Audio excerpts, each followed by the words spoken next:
Hello दोस्तों, मैं ऋषभ कुमार आपका स्वागत करता हूं अपने खुद के चैनल ऑल करेंट कॉम्बो में। यूपी पीसीएस के प्रीवियस ईयर की क्वेश्चन श्रृंखला चल रही है। इसमें कुछ क्वेश्चन मोस्ट इंपॉर्टेंट हैं। ये मैंने प्रीवियस ईयर के पेपर 2003 से लिए हुए हैं। ये कहीं ना कहीं आपके एग्ज़ाम में एक अहम रोल रखते हैं।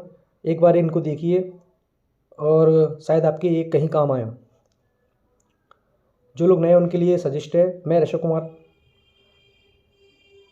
मेरा खुद का चैनल है ऑल करंट कॉम्बो में, आप इसको सब्सक्राइब कीजिए जिससे कि मैं नई नई वीडियो आपके सामने ला सकूं। तो सबसे पहला क्वेश्चन मैं आपके सामने दिख रहा है कि इनका मिलान करना है। ठीक है, सूची 1 सूची 2 को मिलान करना है।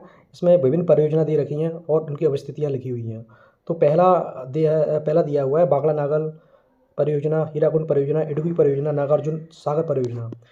इसमें कुछ नदियाँ हैं जैसे कि इनका मिसमैच दे रखा है, कृष्णा नदी, पेरियार, महानदी, सतलज, इनका मैच करना है। तो कीजिए मिलान। तो सोचिए और बताइए। इसके आंसर के लिए बागला नागल है, सतलज नदी पे बनी हुई ये परियोजना है। हीराकुंड महानदी पर, एडुकी पेरियार पर, नागार्जुन सागर कृष्णा नदी पर। तो देखिए मैच कहाँ कर रहा है। ए का 4, बी का 3rd। ए का 4, बी का 3rd कहाँ है? Option number B. तो इसका सही आंसर है option number B. Option number B. Next question है आपके सामने। इसमें हिमालय पर्वत है, उसकी काफ़ी श्रृंखला दे रखी है, 4 श्रृंखला हैं। तो उसमें से एक्साइची ने ये कौन सी हिस्से में पड़ता है? नंबर 1 काराकोरम श्रेणी, शिवालिक श्रेणी, कश्मीर श्रेणी, लद्दाख श्रेणी। सोचिए और बताइए। काराकोरम श्रेणी, शिवालिक श्रेणी, कश्मीर घाटी, लद्दाख पठार। इसका सही आंसर है ऑप्शन नंबर ए, काराकोरम श्रेणी। नेक्स्ट क्वेश्चन है, निम्नलिखित राज्यों के समूह में किसमें वन भौगोलिक क्षेत्र के 75% से अधिक क्षेत्र पर वन आच्छादित है? तो सोच के बताइए। ऑप्शन ए है अरुणाचल प्रदेश, असम, नागालैंड। देखिए नॉर्थ ईस्ट के सब है, पूर्वोत्तर भारत के ये राज्य दे रखे हैं। कन्फ्यूजिंग क्वेश्चन है, थोड़ा ध्यान दीजिए इस पर। नंबर सी है असम, मेघालय, नागालैंड। नंबर डी है अरुणाचल प्रदेश, नागालैंड, मध्य प्रदेश।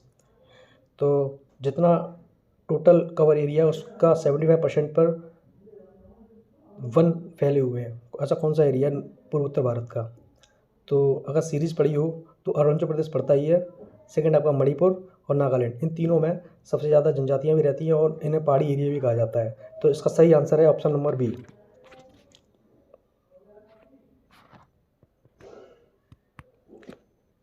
नेक्स्ट क्वेश्चन है आपके सामने, भारत का सबसे महत्वपूर्ण खनिज युक्त रॉक तंत्र कौन सा है?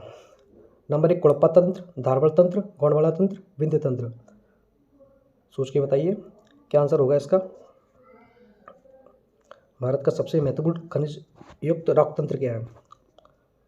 कुड़प्पा, धारवाड़, गोंडवाना, विंध्य। गोंडवाना कोयला वाला, विंध्य हीरा वाला, कुड़प्पा यहाँ अलग अलग रॉक फॉरेस्ट निकलता रहता है, धारवाड़ यहाँ से बहुत सारे खनिज निकलते हैं। तो इसका सही आंसर होगा धारवाड़ तंत्र। ये बहुत क्वेश्चन बहुत काफ़ी बार आता रहता है, तो इस पर थोड़ा गौर कीजिएगा। इसका सही आंसर है option B, Dharwad. Next question है, संसार का सबसे महत्वपूर्ण जहाजी नगर कौन सा है? संसार का सबसे महत्वपूर्ण जहाजी नगर का कौन सा? जहाजी नहर है, सॉरी नगर नहीं है, जहाजी नहर। मतलब ये है कि ऐसी संसार में कौन सी जगह है, ऐसा कौन सी नहर है जहाँ पे जहाज़ों का लगातार आना जाना बना रहता है? तो नंबर 1 कील नहर, नंबर 2 सू नहर, नंबर 3 पनामा नहर, नंबर 4 सुएज नहर। और थोड़ा इसके बारे में बताऊँ कि सू नहर जो है किन दो देशों के बीच मिलती है, कील नहर किन दो देशों के बीच मिलती है, पनामा नहर किन दो देशों के बीच मिलती है, ये थोड़ा देख लीजिएगा। लेकिन सबसे बिजी अगर देखा जाए तो इसका सही आंसर है ऑप्शन नंबर डी, सुएज नहर।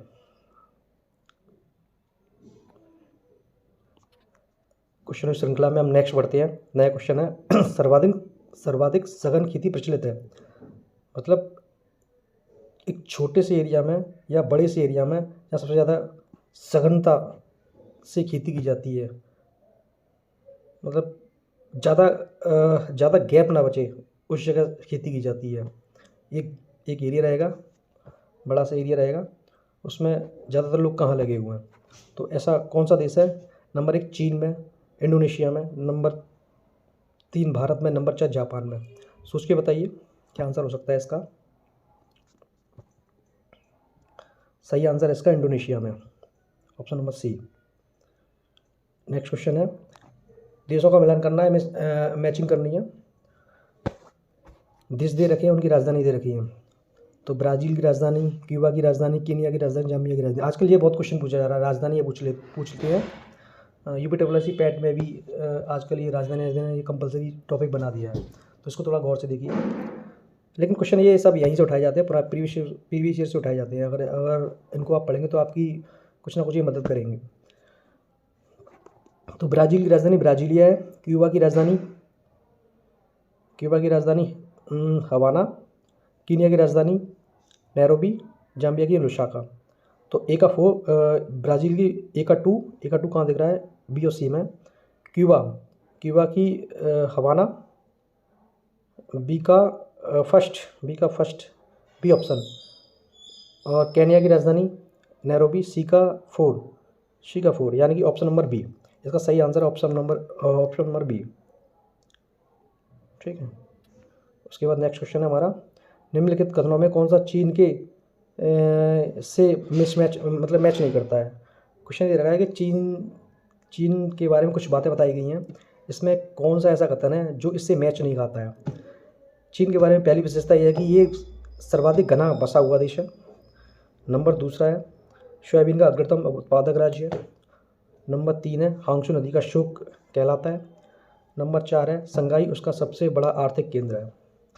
तो बताइए आंसर इसका क्या हो सकता है। तो देखो यहाँ पर सोयाबीन में चीन नंबर 1 पे आता ही है।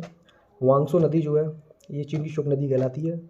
संघाई एक आर्थिक केंद्र है, यहाँ पे इनका मतलब मजबूती से बनी हुई सिटी है, आर्थिक क्षेत्र में अग्रणी भूमिका रखता है। तो इसका सही आंसर है ए, ये मैच नहीं करता। सर्वाधिक घना बसा हुआ देश कौन सा है, सर्वाधिक घना देश कौन सा है, आप मुझे कमेंट करके बताएंगे। ठीक है, तो इसका सही आंसर है ए, ये इससे मैच नहीं करता। ठीक है। इसके बाद नया क्वेश्चन है, उच्चतम लवणता पाई जाती है, यानी कि ये कुछ सागर दे रखे हैं, इसमें सबसे ज़्यादा उच्चतम लवणता पाई जाती है जो परसेंटेज बेस पर डिसाइड की जाती है। नंबर ए मृत सागर, नंबर बी लाल सागर, नंबर 3 महान साल्ट झील संयुक्त राज्य America, number D lake one झील टर्की में। ठीक है, तो बताइए क्या हो सकता है इसका आंसर। तो मृत सागर, लाल सागर, महान साल्ट झील, लेक वन झील। अच्छा, इसके साथ मैं आपको बताता जाऊँ कि मृत सागर ये किस देश में पड़ता है और किन किन चीज़ों में किन किन देशों की सीमा बनाता है, ये आप देखिएगा क्योंकि ये आता रहता है। तो इसका सही आंसर है वान लेक टर्की की झील जो है, बहुत बार आया हुआ क्वेश्चन है। तो इसका सही आंसर है डी। नेक्स्ट क्वेश्चन है, पिछली जनगणना के अनुसार भारत में कौन सा प्रदेश ऐसा है जहाँ स्त्रियों की संख्या पुरुषों से अधिक है। Number 1 Kerala, number 2 Karnataka, number 3 Tamil Nadu, number 4 Himachal Pradesh. तो ये क्वेश्चन आप कर ही लोगे, ये तो भाई किसी का गलत नहीं होना चाहिए। इसका सही आंसर है केरल। इसके बाद नेक्स्ट क्वेश्चन है, गत 25 वर्षों में नलकूप सिंचाई का सर्वाधिक शानदार विकास हुआ है। यूपीएससी क्वेश्चन है, तो ये भी बहुत क्वेश्चन आता रहता है, इंपॉर्टेंट क्वेश्चन है, सभी इंपॉर्टेंट क्वेश्चन है ये, इनको एक बार देखना जरूरी रहता है। तो पहला ऑप्शन है गंगा घाघरा दोआब में, नंबर बी गंगा यमुना दोआब में, नंबर सी सरयू पार में, नंबर डी बुंदेलखंड में। तो बुंदेलखंड तो नहीं हो सकता, तो इसका सही आंसर है ऑप्शन नंबर सी सरयू पार हिमालय मैदान में सरयू मैदान में। उसके बाद नेक्स्ट क्वेश्चन है, NAFID संबंधित है, NAFID किससे संबंधित है। नंबर 1 पशुपालन से, कृषि विपणन से, ईंधन की बचत से, कृषि उपकरण से। तो ये बताइए किससे रिलेटेड है। तो NAFED, अगर ऐसे क्वेश्चन में क्या थोड़ा ये देख लीजिए, इसमें ए देगा तो एग्रीकल्चर इसमें होगा, तो कुछ अब इनमें सी और डी में ही कोई ना कोई ऑप्शन होगा। तो उपकरण से रिलेटेड तो इतना ज़्यादा नहीं होगा, तो इसका सही आंसर है सी, कृषि विपणन में, मतलब कृषि व्यापार में जो विपणन की चीज़ होती है उससे, उसका सही आंसर है सी। उसके बाद नेक्स्ट क्वेश्चन है इकोनॉमिक्स से, निम्नलिखित में कौन सा मुद्रास्फीति सर्वाधिक लाभ पाता है? जो मुद्रास्फीति होती है, जो इन्फ्लेशन होती है, यानी कि जो पैसे का जो मूल्य है वो घटता है और वस्तु का मूल्य बढ़ता है और बाजार में तरलता बढ़ती है, तो उसमें जब तरलता बढ़ती है तो सबसे ज़्यादा लाभ किसको होता है? साहूकार को, ऋणी को, बचत खाता अकाउंट रखने वाले को, राजकीय पेंशनर को। तो सोच के बताइए इसका आंसर क्या हो सकता है। इसका सही आंसर है ऑप्शन नंबर बी, ऋणी को, क्योंकि ऋणी जिस रेट ऑफ इंटरेस्ट पे लोन लेता है तो उसी रेट ऑफ इंटरेस्ट पे उसको वापस करता है, जबकि इन्फ्लेशन उस समय बढ़ चुकी हुई होती है, जिससे कि देने वाला ऋणदाता उसको नुकसान होता है।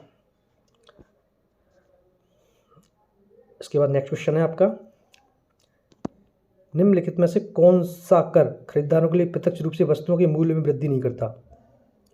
मतलब इनमें से कौन सा कर है जो प्रत्यक्ष रूप से वस्तुओं की मूल्यों पर वृद्धि नहीं करता? अगर इसका कुल मिला के ये क्वेश्चन है कि इकोनॉमिक्स से अगर ये टैक्स अगर बढ़ा दिया जाए या इसकी सीमाएं बढ़ा दी जाएं तो उसके मूल्यों में वृद्धि नहीं होती। तो नंबर 1 है आयकर, नंबर 2 व्यापार कर, नंबर 3 आयात कर, नंबर 4 उत्पाद कर। सोच के बताइए इसका क्या आंसर हो सकता है। देखो व्यापार कर, अगर व्यापार पे बढ़ा दी जाए तो हम पे उसका डायरेक्ट इम्पैक्ट पड़ता है, वस्तु महंगी हो जाती है। आयात कर बढ़ा दी जाए, इम्पोर्टेड टैक्स बढ़ा दी जाए, इस पर भी वस्तु का मूल्य बढ़ने लगता है ना। और उत्पाद कर प्रोडक्शन पे भी बढ़ा दिया जाए तो इस पर भी इसका क्या है, वस्तु का मूल्य बढ़ जाता है। तो आयकर बढ़ा दी जाए, ये इससे वस्तु के मूल्य पर इसका कोई इम्पैक्ट नहीं पड़ता है। तो इसका सही आंसर है आपका ऑप्शन नंबर ए, आयकर। उसके बाद नेक्स्ट क्वेश्चन है हमारा, भारतीय रुपये को परिवर्तनशील बनाया गया है। तो भारतीय रुपये को परिवर्तनशील कब बनाया गया था? चालू खाते से 1 मार्च 1993 को, चालू खाते में अगस्त 1994 में, पूंजीगत खाते में अगस्त 1994 में, चालू खाते में अप्रैल 1995 में। ठीक है, तो इसमें आप याद रखिए कि जो रुपये में परिवर्तनशीलता बनाई गई थी तो 91 के बाद ही बनाई गई थी, लेकिन इसके जो ऑप्शन है अप्रॉक्सीमेट सेम लग रहा है, लेकिन सबसे इसमें अलग से देखिए चालू खाते जो करंट अकाउंट से रिलेटेड नहीं होगा, ये पूंजीगत खाते से रिलेटेड होगा। पूंजीगत खाते में क्या है, जैसे विदेशी ऋण लेते हैं हम लोग, विदेशी ऋण भारत सरकार लेती है, और आपका और क्या बोलते हैं, विदेशी ऋण भारत सरकार लेती है, निजी ऋण लेते हैं, FDI है, FPI है, ये यानी कि ये वस्तु से रिलेटेड नहीं होता है। पूंजीगत ऐसी वस्तु है, पूंजीगत का मतलब होता है ऐसी वस्तु है जिनमें अगर लोन लिया जाए तो उसका आगे भविष्य में उसका यूज हो सके। जैसे कि मशीन होती है, अगर मशीन को खरीदा जाए तो एक बार में इन्वेस्ट पैसा तो चला जाता है, लेकिन आगे जाके वो हमको प्रॉफिट देंगी, उसको बोलते हैं करंट अकाउंट। यानी कि जो खाने पीने वाली चीज़ होती हैं, वस्तुएँ होती हैं, इनका ज़्यादा डेली यूज नहीं होता है, मतलब उसका ज़्यादा टाइम तक नहीं जाता है। तो इसका सही आंसर है option number C, option number C आपका। नेक्स्ट क्वेश्चन है, 8वीं योजना में GDP की वृद्धि दर कितने % लक्ष्य निर्धारित की गई थी?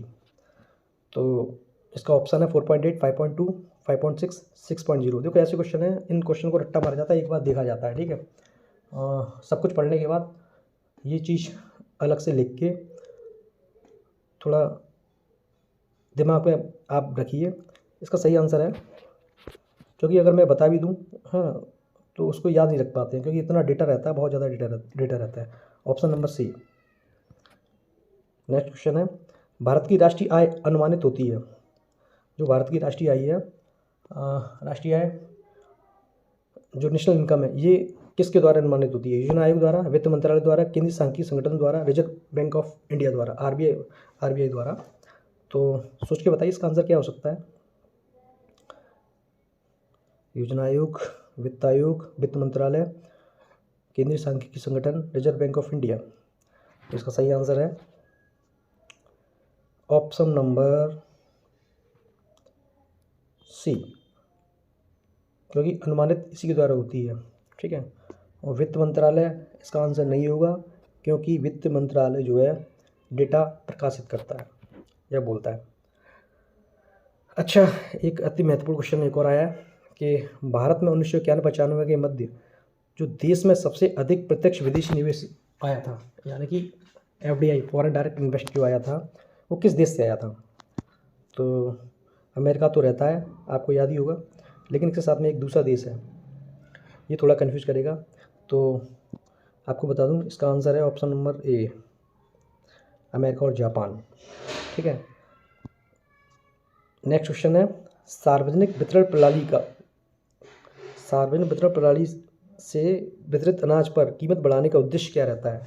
यानी कि आजकल जो है, जो सार्वजनिक वितरण प्रणाली होती है, मतलब जो अनाज वनाज दिया जाता है, उसकी कीमत भारत सरकार बढ़ा देती है, यानी 1 रुपये की जगह 2 रुपये या 5 रुपये कर दे, तो इस पर इसका क्या इम्पैक्ट पड़ता है? नंबर 1, किसानों को आकर्षक कीमत मिल सके।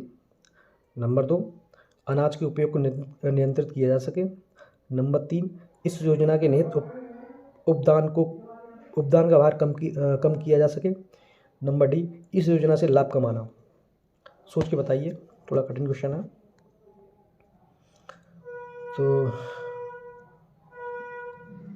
इसका ऑप्शन नंबर है सी, सही आंसर।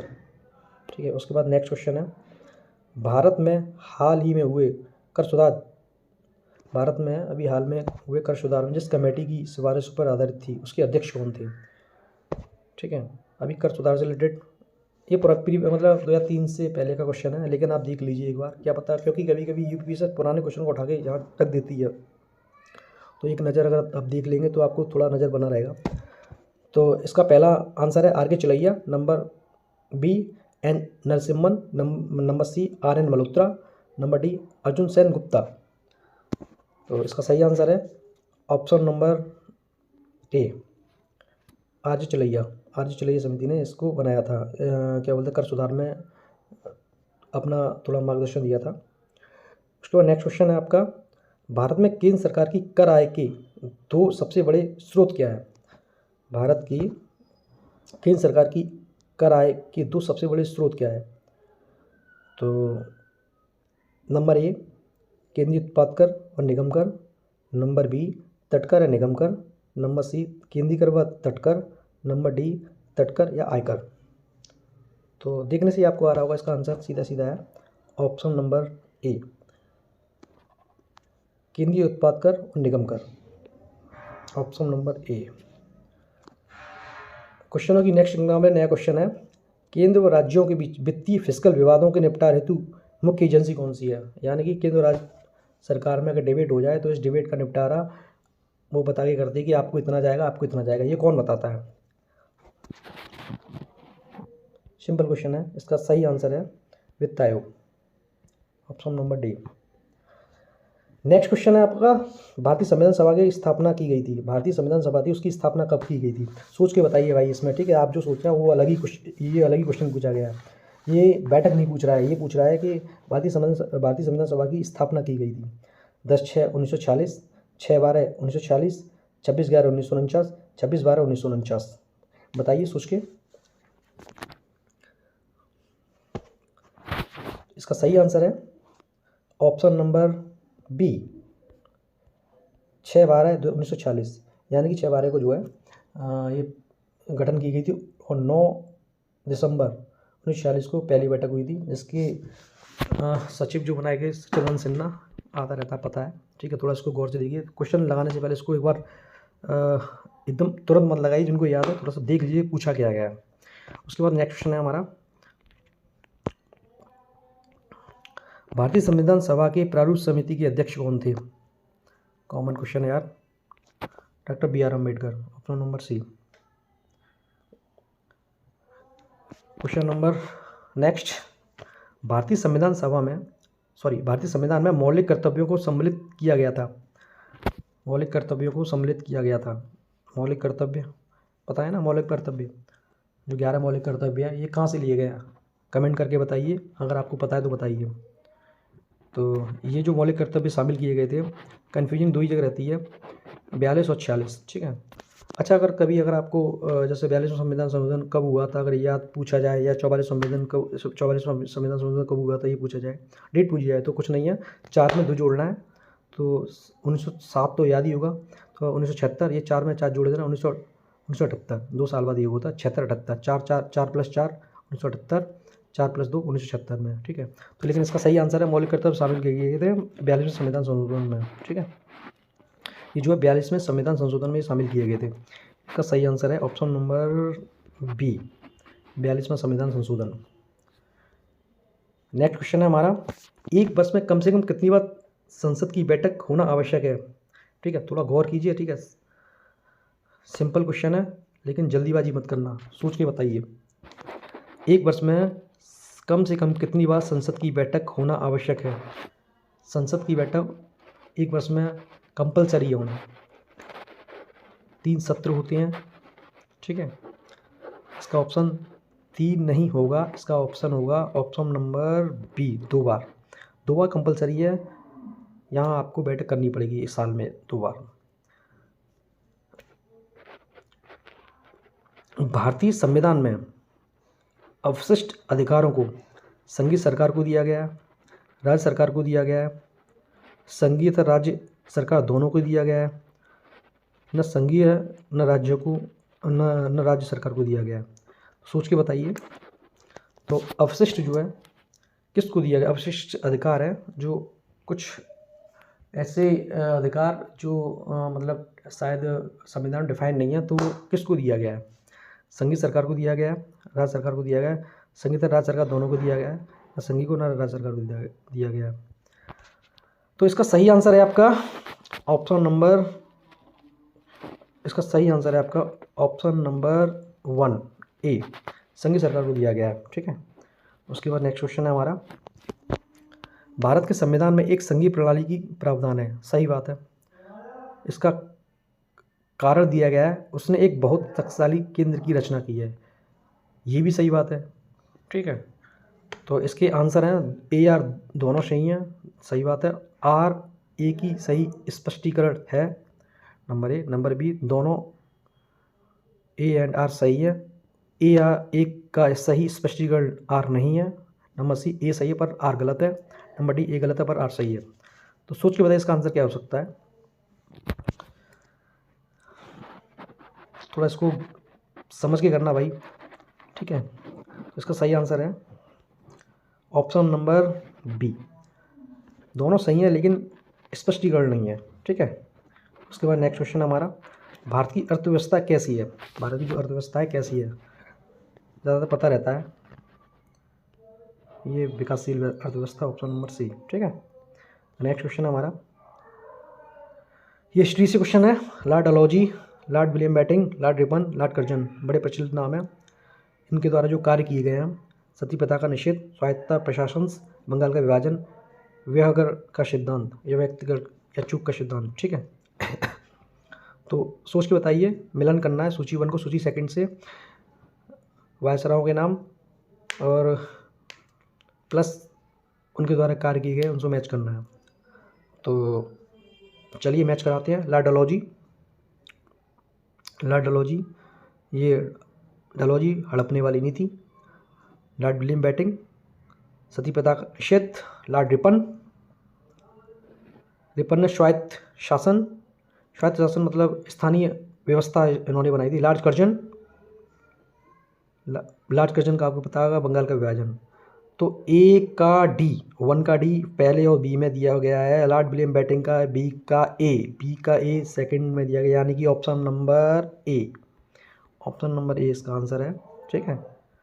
उसके बाद भारत सरकार के मुख्य विधि परामर्शदाता है कौन है भाई, भारत सरकार के मुख्य विधि परामर्शदाता कौन है, यानी कि अगर भारत सरकार अगर किसी मुसीबत पड़ती है तो उनके लिए सुप्रीम कोर्ट या हाई कोर्ट में कौन जाता है अगर कोई इनके खिलाफ अगर अपील डालता है, solicitor general of India number 1, number B उच्चतम न्यायालय के मुख्य न्यायाधीश, नंबर 3 सचिव विधि मंत्रालय, number D attorney general of India.